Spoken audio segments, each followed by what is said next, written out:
저는 이렇게 여러분들을 한 분 한 분 보고 있으면 얼마나 사랑스러운지 모르겠어요. 죄송해요. 여러분 보실 때도 그래요? 저 보실 때? 사랑스러우세요? 우리 좀 서로 사랑하시자고요. 서로 사랑하고 세워주고, 아픈 일 있을 때 또 달래주기도 하고 감싸주고, 기쁜 일 있을 때 또 함께 기뻐해주고 할 수 있는 그런 믿음의 공동체가 되기를 정말 축복드립니다. 다시 한번 서로 인사했으면 좋겠어요. 예수님 안에서 정말 사랑합니다. I love you in Christ. I love you in Christ. 너무 사랑합니다. 네. 여러분, 오늘 이 자리에 나오실 때 어떤 마음을 가지고 나오셨어요? 이 예배 어떤 기대를 가지고 나오셨습니까? 밖에 이렇게 비가 주룩주룩 내리고 있는데도 저 비를 뚫고 여러분들은 이 자리에 오셨어요. 정말 힘들게 오셨잖아요. 하나님이 주시는 은혜가 정말 갑절로 오늘 있기를 축복드립니다. 시편 기자는 이런 마음을 가지고 하나님을 예배한대요. 우리 함께 읽어볼까요? 시편 100편 4절입니다. 시작.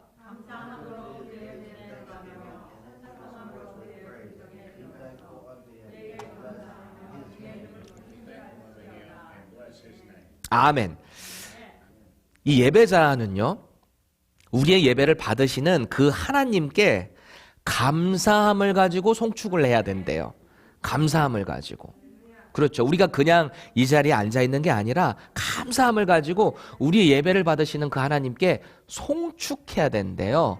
근데 이 송축이 무슨 말인가 제가 사전을 찾아봤어요. 보니까 경사를 기리고 축하함, 이게 송축입니다. 하나님께서 우리에게 베푸신 경사가 뭘까요?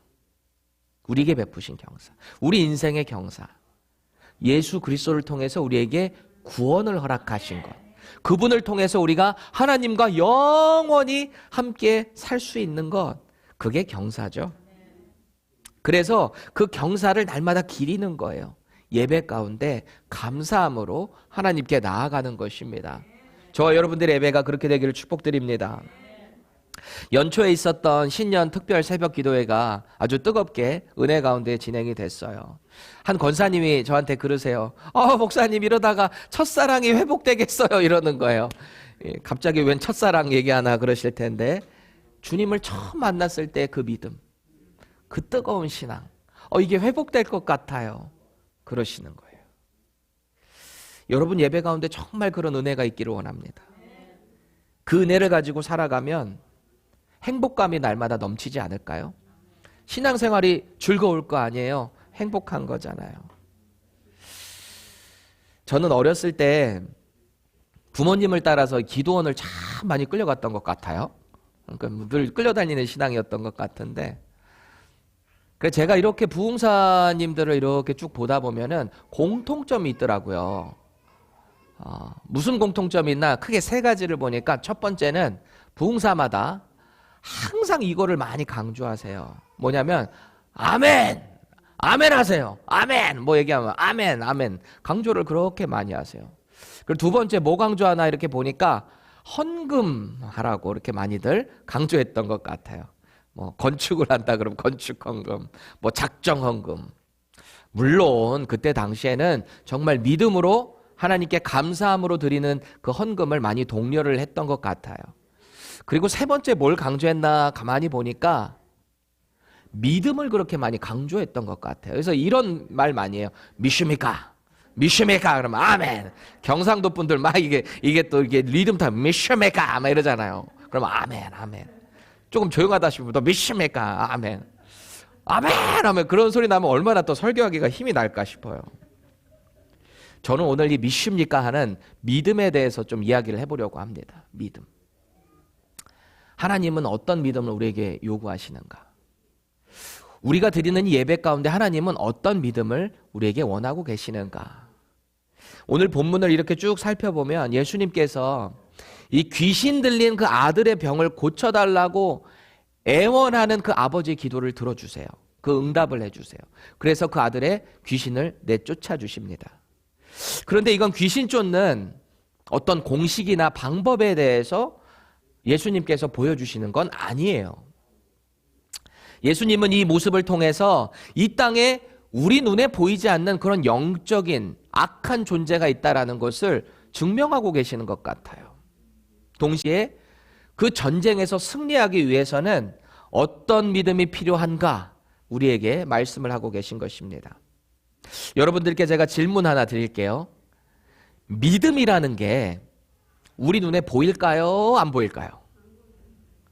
일단 속으로 잘 이렇게 킵하고 계세요. 믿음이 우리의 눈에 보이는가 안 보이는가?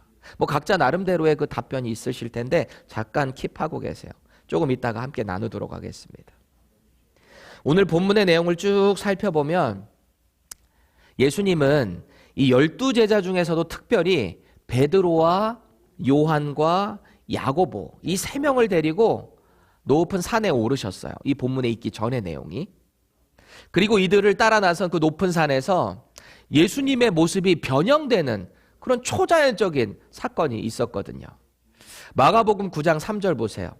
예수님이 어떻게 변하셨는지 그 옷이 광채가 나며 세상에서 빨래하는 자가 그렇게 희게 할 수 없을 만큼 매우 희어졌더라. 온갖 락스를 부어도 막 이 정도 되지 못할 정도로 그렇게 희게 되었다라는 거예요. 그리고는 어떤 형체 두 명이 딱 나타나는데 보세요. 출애굽 때 율법을 받은 모세가 나타나는 거예요. 그리고 죽음을 보지 않고 하늘로 승천한 이 엘리야 선지자, 위대한 대선지자가 그 자리에 나타난 거예요. 그리고 예수님께서 이 두 사람과 대화하는 장면이 목격이 된 거예요. 이 세 명의 제자들이 딱 보니까 예수님이 그들과 함께 이렇게 뭐라고 대화를 하고 있는 걸 보게 된 거예요. 뭐 지금처럼 우리가 구글이 있어서 뭐 누구 이름만 딱 치면 그 사진이 나오잖아요. 뭐 예를 들어서 뭐 예수님 딱 쳐도 예수님의 어떤 우리가 상상하는 그 얼굴의 사진, 사도 바울 하면 또 어떤 사도 바울의 그 사진, 이런 사진들이 나온단 말이에요. 근데 이때는 그런 게 있는 게 아니잖아요. 그럼에도 불구하고 이 세 명의 제자들이 예수님과 함께 선 그 두 사람이 저 사람은 정말 모세구나, 저 사람은 엘리야구나 알 정도로 명확하게 영광스럽게 비춰졌다라는 거예요. 완전히 압도된 거예요, 이 상황에. 그래서 이 사람들이요, 도대체 무슨 말을 해야 될지 무서워서 막 덜덜덜덜 떨고 있으면서 그 상황을 지켜보고 있습니다. 그래도 용감한 베드로가 이러는 거예요. 선생님, 우리는 여기서 이 영광스러운 곳에 머물고 싶습니다. 여기에다가 초막 셋을 짓고 우리가 여기를 기념하시죠. 우리 여기서 살죠. 이랬어요. 얼마나 초자연적이고 압도적이었던지 현장에서 벌벌 떨면서 이 베드로도 이 말을 하면서도 자기가 무슨 말을 하는지도 모를 정도로 완전히 압도된 거예요. 그런데 또 한편으로는 얼마나 든든한지 그 압도적인 상황에 저 위대한 두 명의 선조들 가운데 누가 계신 거예요? 자기들이 따르고 있는 예수님이 다 계신 거예요. 그것도 중심에 딱 계신 그 모습을 보니까 얼마나 영광스럽고 든든한지 말이죠. 어깨가 이렇게 올라가는 듯한 느낌을 받는 거예요. 그러면서 마음 한켠에는 이 제자들이 이런 생각을 했을지도 모르겠어요. 이제 고생 끝, 행복 시작이다. 이 탄탄대로를 우리는 걸어갈 수 있겠구나. 누구와 함께? 저분과 함께, 저 예수님과 함께. 이제 이 로마 따위 아무것도 아니다. 우리는 정치적으로도 이제 곧 해방이다. 저분이 곧 왕이 되실 거다. 그런 마음을 가졌지 않았을까. 그 위대한 예수님과 함께 하는데 이제 뭐가 그렇게 두렵겠어요. 두려울 게 없는 거죠. 그래서 이들은 그 마음을 가지고 당당하게 그리고 설레는 마음으로 그 산에서 주님과 함께 내려온 거예요. 그리고 나머지 제자들이 있는 곳을 이렇게 보고 있는데, 멀리서 이렇게 보고 있는데 분위기가 뭔가 웅성웅성하면서 심상치 않아 보이는 거예요. 그래서 제자들이 그 무리 가운데 가까이 갑니다. 그런데 뭔가 싸우는 소리 같이도 들리기도 하고요. 14절 보세요. 큰 무리가 그들을 둘러싸고 서기관들이 그들과 더불어 변론하고 있더라 그래요. 여기서 변론하다라고 번역된 이 헬라어 단어가 있는데 따라해 볼까요? 쉬제테오라고 돼 있어요. 저 위에 영어로 돼 있죠? 쉬제테오. 잘 읽었나요? 헬라어 단어예요. 이 신약 성경에 헬라어로 기록이 되어 있으니까 중요한 포인트의 단어 몇 가지는 좀 추출해가지고 우리가 번역해 볼 필요가 있어요. 근데 이 단어를 보면 무슨 뜻을 1차적으로 가지고 있냐면 함께 조사하다라는 뜻이 있어요. 그래서 함께 조사하는 게 의미가 확장되니까 논의하다 혹은 이 질문하다라는 뜻도 됩니다.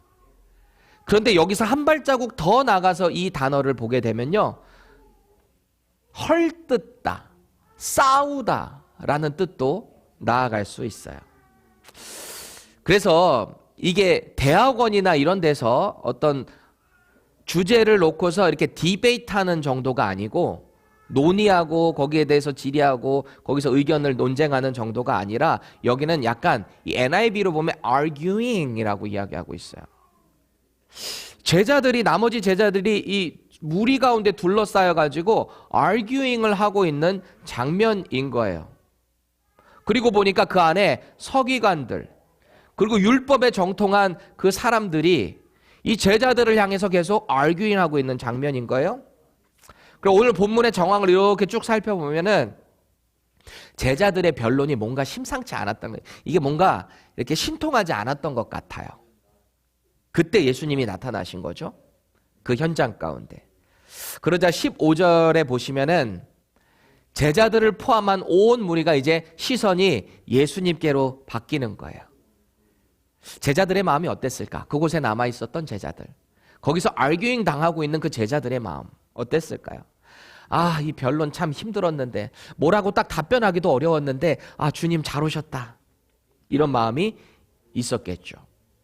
그리고 그곳에 있던 나머지 무리들은 이런 생각했을지 모르겠어요. 아이고 저 남은 제자들 똑바로 대답도 못하고 있었는데 저 대장 납셨네. 뭐라고 하시나 좀 지켜보자. 이렇게 숨죽여서 그 상황에 주목하고 있었을 것 같아요. 이에 대한 예수님의 변론을 보면 예수님이 그 사람들에게 뭐라고 먼저 답변을 해주시는 게 아니고 16절 보세요. 너희가 무엇을 그들과 변론하느냐. 그 남겨진 제자들에게 이렇게 말씀하세요. 너희들 그들과 뭐 변론하고 있어? 이거는 단순하게 질문하고 있는 뉘앙스가 아니에요. 이 본문은요, 제자들에게 너네 왜 쓸데없이 저 서기관 바리새인들하고 이렇게 변론하고 있는 거야? 약간 꾸짖는 뉘앙스의 질문입니다. 도대체 왜 저 서기관들하고 쓸데없이 변론이나 하고 있는 거야? 이런 거죠. 그러니까 예수님의 그 꾸지람에 제자들이 아무 대답도 하지 못하고 있었던 것 같아요. 왜일까요? 제가 이런 상상을 해봐요. 제자들의 입장에서 이랬을지 모르겠어요. 이 서기관과 바리새인들 이런 율법에 정통한 사람들에게 이 능력에 대해서 왜 못 고치는지에 대해서 여러 가지 그 예수 그리스도의 능력에 대해서 좀 잘 표현을 했어야 되는데 이 탐탁지가 않잖아요. 뭐가 이렇게 신통하지가 않잖아요. 이 상황에 대해서 뭔가 주님께 다 그것을 아뢰면 너희들 내가 그렇게 가르쳤는데 그거 아직도 몰라? 혼날지도 몰라요. 배운 내용을 잘 대처하지 못한 자신들의 그 무능함이 드러날지도 모른다 생각했을지도 모르겠어요. 그래서 입으로 이러는 거죠. 뭔가 웅얼웅얼. 주님 사실은요. 저 사람도 괜히 와 이랬을지도 모르겠어요. 그러니까 제자 중에 그 누구도 흔쾌히 주님 저희가 여차저차해서 이렇게 됐습니다라고 답변하는 사람이 없는 거예요. 그러니까 17절 보면 무리 중에 하나가 대답하되 그래요. 제자들이 대답한 게 아니라 무리 중에 하나가 이렇게 대답을 하는데 그 무리 중에 하나가 누구냐면 바로 이 귀신 들린 아이의 아버지가 대답을 하는 거죠. 너무너무 답답해서 소갈이 하던 한 사람이 주님께 답변을 합니다. 선생님, 말 못하게 귀신 들린 내 아들을 선생님께 데려가 왔습니다. 이 남자는 기다릴 여유가 없어요. 18절 하반절 보세요. 내가 선생님의 제자들에게 내쫓아달라 하였으나 그들이 능히 하지 못하더이다. 그래요. 원래는 선생님께 데리고 왔는데 선생님이 안 계시니까 선생님 제자들에게 좀 부탁을 했습니다. 근데 저 사람들이 내쫓아주지를 못합니다. 그래요. 먼저는 제자들을 향한 원망을 하고 있고요.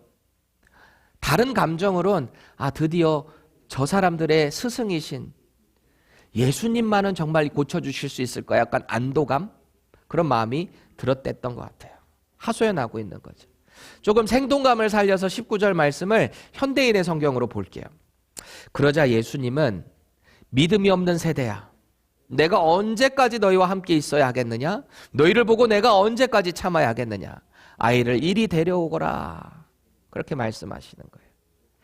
여기서 믿음이 없는 세대야 라고 말씀하시는 건요, 제자들을 향한 꾸짖음입니다. 이 믿음이 없는 세대야. 그런데 여기서 이 제자들에게 어떤 믿음 없음을 꾸짖고 계실까요? 어떤 믿음을 꾸짖고 계신 걸까요? 여기서 이 믿음 없는 세대야, generation이라고 번역된 이 단어를 보면은요, 이 세대는 같은 시대를 살아가는 백성 전체를 이야기하고 있어요. 제자들뿐만 아니라 거기에 모인 모든 백성 전체를 이야기하고 있어요. 왜 이런 말씀을 갑자기 하실까요? 메시아가 눈앞에 있음에도 알아채지 못하는 이 세대, 이 백성들 말이죠. 귀신 쫓는 권능을 이미 줬는데도 불구하고 그것을 여전히 쫓지 못하고 있는 제자들을 향한 이 믿음 없는 세대야 라고 꾸짖고 계신 거예요.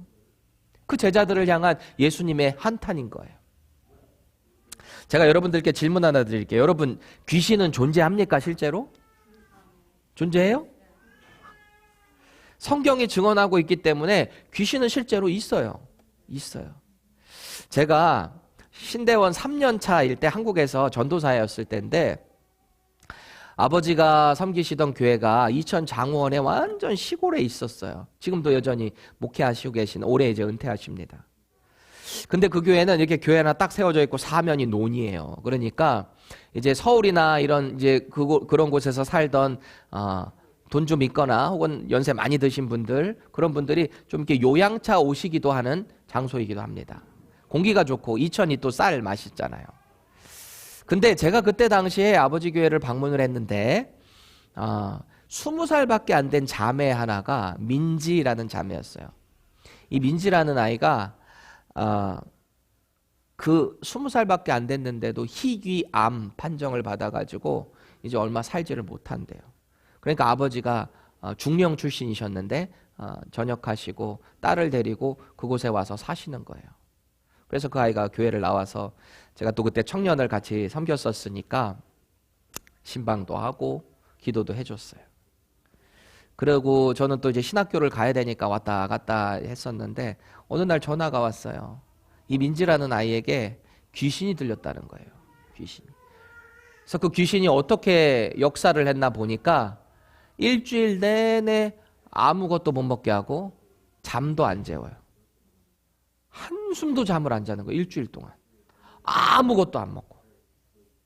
지난주까지만 해도 그 정도는 아니었는데 일주일 뒤에 딱 가보니까 빼짝 말라가지고요. 눈이 이상해요. 제가 신방을 갔더니 저를 이렇게 보고 뭔가 이렇게 저를 경계하는 눈이 보이더라고요. 그래서 제가 그때 신대원 다닐 때 제가 얼마나 영적으로도 뜨거웠던지 용기도 있고 말이죠. 딱 가가지고 딱 붙잡고 기도하고 말이죠. 제가 막 기도하고 찬양했더니 막 무서워서 떠는 게 보이는 거예요. 그때 드는 그 승리의 쾌감이라는 게 있더라고요. 약간 내가 이 정도야 막 이런 느낌 말이죠. 지금 지금 하라 그러면 전 좀 무서울지도 모르겠어요. 약간 오싹할지도 모르겠는데 그때는 정말 뜨거웠단 말이죠. 그 자매가 그렇게 투병하다가 결국은 주님의 품에 안겼어요. 여러분, 오늘 예수님의 제자들이 이 귀신 왜 못 쫓았을까요? 어떻게 생각하세요? 왜 못 쫓은 것 같으세요?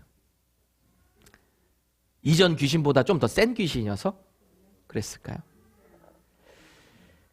예수님께서는 이미 일찍이 12명을 이렇게 2명씩 나눠가지고 귀신 쫓는 능력도 주시고 쫓아내는 역사를 할 수 있도록 사역을 주셨었어요. 그리고 그런 증언들을 했어요. 우리가 당신의 이름으로 이렇게 하니까 귀신이 쫓아났습니다. 너무너무 신나가지고 그렇게 증언도 했거든요. 누가복음에 보면. 특히 마가복음 6장 7절 보세요. 12제자를 부르사 둘씩 보내시며 더러운 귀신을 제어하는 권능을 주셨대요. 주신 거예요. 전에도 이미 했을 거예요. 그러니까 오늘도 그 귀신이 딱 오니까 쫓으려고 노력을 했겠죠.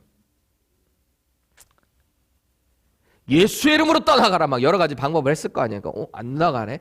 어떻게 해야 될까? 뭐 조금 더 막 기도하다가 뭐 다른 거다. 물러가라. 막 선포를 막 여러 가지 방법을 했을 거예요. 장풍도 쏴보고 막 여러 가지 했을 거 아니에요. 이렇게 하면 분명히 나갔는데 오늘은 왜 안 나가지? 이렇게 생각했을지 모르겠어요. 귀신이 안 나가니까 그 광경을 보고 있던 주변의 구경꾼들이 수군수군대기 시작했겠죠. 뭐야? 그리스도의 능력으로 쫓는다더니 쫓지도 못하네. 예수님께서는 오늘 이 귀신을 쫓지 못하는 그 이유에 대해서 뭐라고 말씀하시냐면 너희들이 믿음이 없어서 그렇다 라고 진단해 주세요. 보세요. 그럼 도대체 예수님께서 제자들에게 요구하시는 그 믿음이 뭘까요? 무슨 믿음을 요구하시는 걸까요? 다급한 아버지를 향해서 예수님이 물으세요. 그 귀신 들린 아이의 아버지를 향해 언제부터 이렇게 되었느냐? 그러니까 답해요. 어릴 때부터입니다. 아버지는 그 생각을 하니까 너무너무 고통스러운 거예요. 내 아들이 어릴 때부터 이렇게 귀신 들려가지고 항상 거품을 물고 말이죠. 그렇게 살아가는 모습이 얼마나 안타까웠겠어요. 그리고 이내 하소연을 합니다. 22절 보세요. 귀신이 그를 죽이려고 불과 물에 자주 던졌나이다. 그러나 무엇을 하실 수 있거든 우리를 불쌍히 여기사 도와주시옵소서. 그래요. 생각해 보세요. 자기 아들이 어렸을 때부터 맨날 불하고 물에 두렵지도 않게 막 몸을 던지고 이러는데 제정신이 아니라 귀신 들려서 그렇게 하는데 그거 보는 아버지의 마음이 어떻겠어요? 그래서 이렇게 말하는 거죠. 무엇을 하실 수 있거든 우리를 불쌍히 여기셔서 도와주세요. 그런 거예요. 이에 대한 예수님의 유명한 답변이 나오죠. 마가복음 9장 23절 보세요. 할 수 있거든이 무슨 말이냐. 믿는 자에게는 능히 하지 못할 일이 없느니라. 아멘. 이 구절은요. 이 아버지가 말한 그러나 무엇을 하실 수 있거든 이라는 조건에 대한 꾸짖음이에요. 무엇을 할 수 있거든이 무슨 말이냐. 믿는 사람에게 믿음을 갖고 있는 그 사람에게는 능히 못할 일이 없다라고 선언하고 계신 것입니다. 그러니까 이내 이 아버지가 이렇게 답변해요. 24절 보세요. 내가 믿나이다. 나의 믿음 없는 것을 도와주소서 그래요. 그리고 주님은 이 고백을 기뻐 받으시고 귀신을 쫓아주셨어요. 쫓겨나는 그 귀신이 아이에게 얼마나 데미지를 주고 있는지 경련을 막 일으키고요. 거품을 물고 말이죠. 마치 우리가 엑소시스트 같은 그 공포 영화 같은 데 보면 나타나는 그런 광기를 막 일으키면서 기절을 했는데 사람들이 봤을 땐 죽은 것 같은 거예요. 26절 보세요. 그 아이가 죽은 것 같이 되어 많은 사람이 말하기를 죽었다. 27절 보세요. 죽음에서 그에게 손을 내밀어 일으켜 주시는 예수님. 일으켜 세워주시는 거예요. 모든 사람들은 죽었다고 보는 그 아이를 일으켜 세워주시는 예수님의 모습도 나오죠. 그에 대한 아이의 반응은요. 예, 일어서니라. 주님이 손 붙잡고 죽은 것 같은 사람을 일으켜 세워주니까 일어나는 역사가 나타난 거예요. 이 일이 있은 후에 예수님과 제자들은 이제 집으로 돌아갑니다. 그런데 제자들의 모습을 이렇게 보니까 뭔가 풀이 죽어 있는 모습 같아요. 귀신도 못 쫓았지. 사람들 앞에서 호통까지 당했지. 뭔가 이렇게 풀이 죽어 있을 거 아니에요. 귀신 못 쫓고. 잠시 후에 이 제자들이 예수님께 조용히 찾아가서 물었던 것 같아요. 주님, 근데 우리 왜 귀신 못 쫓았던 걸까요? 전에 해봤는데 오늘은 왜 안 되는 걸까요? 묻습니다. 이것에 대한 예수님의 단호한 답변인데요. 29절 함께 읽겠습니다. 시작.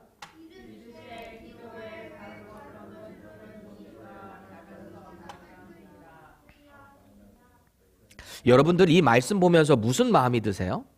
아, 기도를 해야 되겠구나. 기도만 하면 모든 게 다 되는구나. 이런 마음이신가요? 어떠세요? 어떤 마음이 드세요? 기도만 하면 귀신을 내쫓을 수 있다는 어떤 공식과 같은 말씀을 주고 계시는 걸까요? 또 여기서 말씀하고 계시는 이런 종류가 뭘까요? 제자들이 오늘 실패했던 귀신 쫓는 것 외에도 수많은 영적인 전쟁의 종류들이 있다라는 것을 말씀하시는 거예요.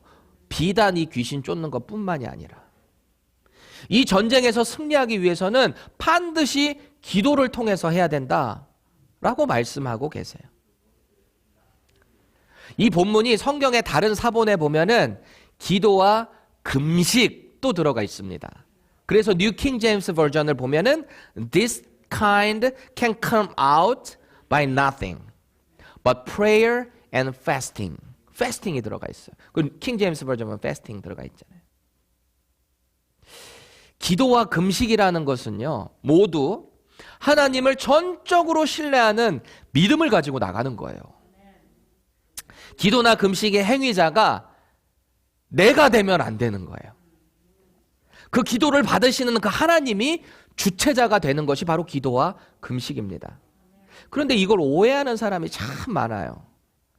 마치 기도나 어떤 금식으로 떼쓰면 하나님이 모든 것을 응답해 주시는 것처럼, 하나님 내가 이렇게 기도했으니까 응답해 주셨다. 그건 주체자가 자기가 되는 거예요. 예전에 한국에서 어떤 분이 제게 그래요. 그때 전도사 때, 민전도사 목사 한 수 받기 전에 40일 금식 전도는 해봐야지 이러는 거예요. 제가 변화받을 때 일주일 금식하고 변화받았어요. 근데 저는 그것도 못해요. 여러분들 보시다시피 저는 정말 많이 먹어요. 한 끼 참는 것도 정말 힘들어요. 그 일주일을 금식했다는 건 정말 기적과 같은 하나님이 주신 힘으로 했지, 저 40일 하라고요? 저 죽어요. 못해요. 문득 그런 생각이 들더라고요. 내가 원하는 어떤 한계를 딱 정해놓고, 나의 한계를 정해놓고 하나님 이거 안 들어주시면 저 떠납니다. 이게 과연 정말 주님이 원하시는 기도일까요? 주님이 원하시는 금식이 과연 그런 목적으로 쓰여야 될까요?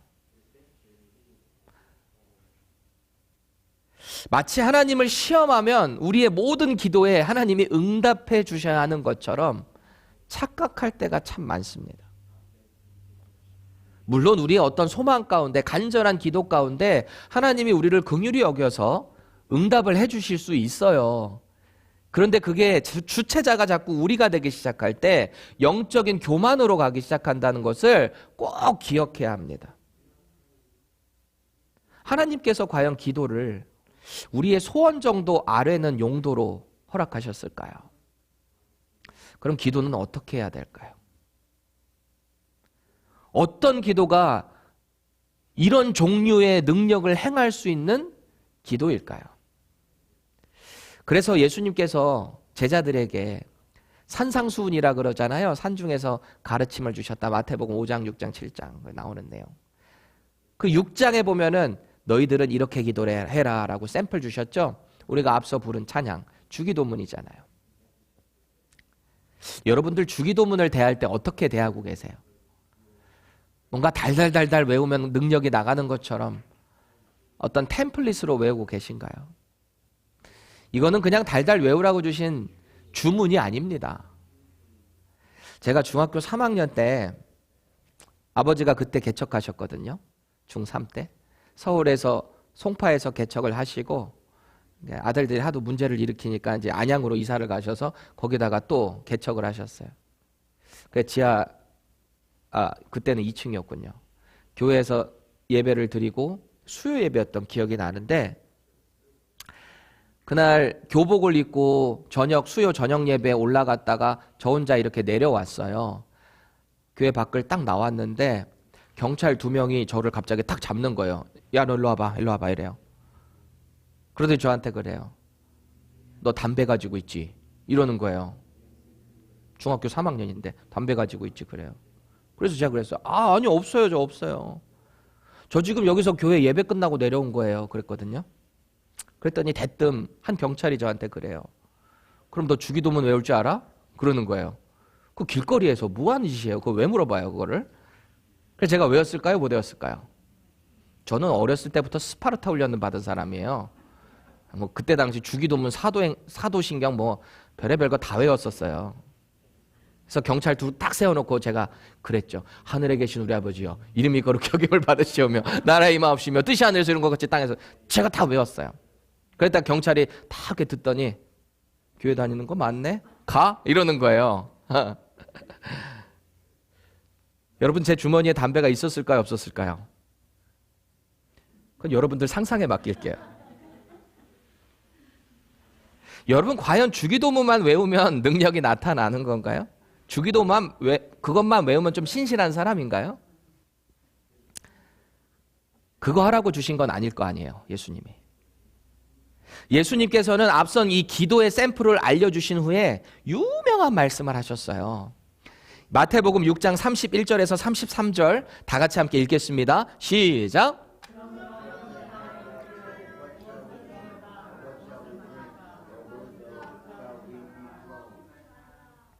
계속요. 이는 다 구하는 것이라. 너희 하늘 아버지께서 이 모든 것이 너희에게 있어야 할 줄을 아시느니라. 그런즉 너희는 먼저 그의 나라와 그의 의를 구하라. 그리하면 이 모든 것을 너희에게 더하시리라. 아멘. 너희는 먼저 그의 나라와 그의 의를 구하라. 그리하면 이 모든 것을 너희에게 더하시리라. 우리가 구해야 할 것이 내가 바라는 소원 정도만 자꾸 앞선다면 하나님의 의를 구하는 것보다는 조금 뒤처지지 않을까요? 하지 말라는 소리가 아니에요. 기도해야죠. 필요할 때 하나님께 우리의 소원 아뢰야죠. 하나님 도와주세요. 하나님, 제가 정말 이거 이루고 싶어요. 저에게 힘을 주세요. 그래서 제가 이것을 통해서 하나님 나라와 의를 위해서 쓸 수 있게 해주세요. 이게 올바른 기도가 되는 거예요. 이걸 자꾸 간과하고 우리의 소원 정도만 아뢰게 될 때 그것은 다른 종교랑 다를 바가 없어요. 하나님께서는 이 기도를 통해서 우리와 인격적인 교통을 하기 원하세요. 우리가 자꾸 일방적으로 하나님께만 통보하면 안 돼요. 이거는 자꾸 교제인 거예요. 대화잖아요, 대화. 영적인 대화가 기도잖아요. 근데 자꾸 우리는 맨날 통보만 해요. 하나님, 저 요날 요때까지 요거 들어주세요. 하나님, 저 요날 요때까지 요거 살 수 있게 해주세요. 하나님, 저 요때 요거 시험 있는데 요거 되게 해주세요. 맨날 통보만 해요. 그럼 하나님 무슨 결제만 해주셔야 되나요? 기도는 그게 아니라는 거죠. 일방적으로 통보하고 자기가 원하는 대로 안 되면 휙 돌아서 떠나버리는 거. 그게 기도가 되면 되겠어요? 특히 금식. 금식을 어떤 우리 인내의 우월성? 나 이 정도 인내했다? 사람들에게 나 뭐 40일 금식했어. 인내도 할 겸 살도 뺄 겸. 그래가지고 자꾸 금식하는 사람들이 있어요. 조목조목 하나님께 기도하는 거 중요해요. 우리 청년들 그렇게 하는 거 중요해요. 그런데 그 내용이 순전히 나의 욕망으로 가득 찬 기도라면 생각해 볼 필요가 있어요. 그런 기도라면 오늘 귀신 못 쫓는 이 제자들의 주문과도 똑같은 거예요. 사실 저도 앞서 말한 이 민지자매에게 들어간 그 귀신이 제가 예수님의 이름으로 막 말하고 명령하고 그랬을 때 막 두려워 떠는 거 보니까 되게 우쭐해졌다 그랬잖아요. 저도 모르게 자꾸 그런 마음이 생기더라고요. 나 이런 귀신 대해봤어. 제자들도 그러지 않았을까? 전에 해봤으니까. 전에 쫓아봤으니까.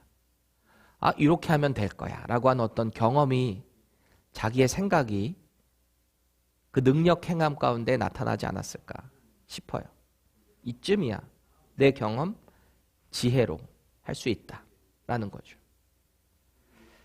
주님만 의지하는 믿음을 변질시키는 지름길이 거기서부터 시작되는 거예요.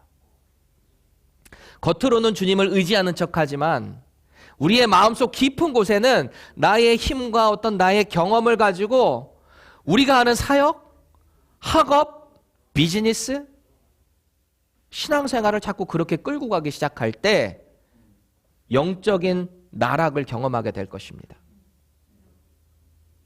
오늘 주님께서 요구하시는 기도는 이런 것 같아요. 주님, 제 힘으로는 도저히 불가능합니다. 제가 하나님만 의지합니다. 불쌍히 여겨주시고 주님 뜻대로 이루어주세요. 이런 기도를 원하시지 않았을까요? 이게 특히 금식일 경우에는 나의 몸을 유지시키는 이 음식마저도 제가 잠시 중단하겠습니다. 중단하는 이유는 이것마저도 하나님을 의지하기 때문입니다라고 하는 마음이 있어야 되는 거예요. 그냥 오죽하면 주님이 그렇게 말씀하셨어요. 너희들 금식할 때 머리에 기름도 바르고 금식하는 것처럼 티내지 마. 겸손한 마음, 주님을 향한 간절한 믿음, 그것을 원하시는 것입니다. 그래서 오늘 우리는 24절에 이 귀신 들린 아들의 아버지가 하는 이 절규에 다시 한번 주목할 필요가 있어요. 보세요. 내가 믿나이다. 나의 믿음 없는 것을 도와주소서. 사실 이 말은 좀 모순되는 말 아니에요? 믿음 있다라고 해놓고 또 믿음 없다고 도와달라고 하고 있어요. 그런데 주님은 오늘 이 제자들에게, 그리고 저와 여러분들에게 이런 믿음의 자세를 요구하시는 것 같아요. 어떤 상황과 형편에 있던지 간에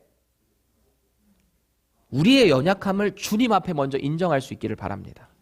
내가 할 수 있다고 자꾸 하지 말고요. 저 연약합니다. 할 수 있는 게 하나도 없어요. 주님이 도와주셔야 돼요. 이 마음이 여러분들에게, 저에게 필요한 거예요. 그동안에 믿음 있는 것처럼 행동했지만 언제나 유혹과 시련 가운데 넘어진 나의 연약함을 주님 앞에 내려놔야 되는 거예요. 그렇다고 저는 우리의 연약함을 인정하고 매일 넘어져도 된다고 하는 말은 아니에요. 몸부림쳐야죠. 자꾸 그 죄를 회개를 했다면은 다시는 안 짓기 위해서 몸부림을 쳐야 되는 거예요. 영적인 전쟁을 해야 돼요. 그런데 그 영적인 전쟁을 하는 승리의 힘이 주님으로부터 온다라는 것을 인정하고 나아가면 태도가 달라지고 우리의 삶이 달라지지 않겠어요? 여러분, 제가 앞서 드린 질문 다시 한번 해볼게요. 믿음은 눈에 보일까요? 안 보일까요?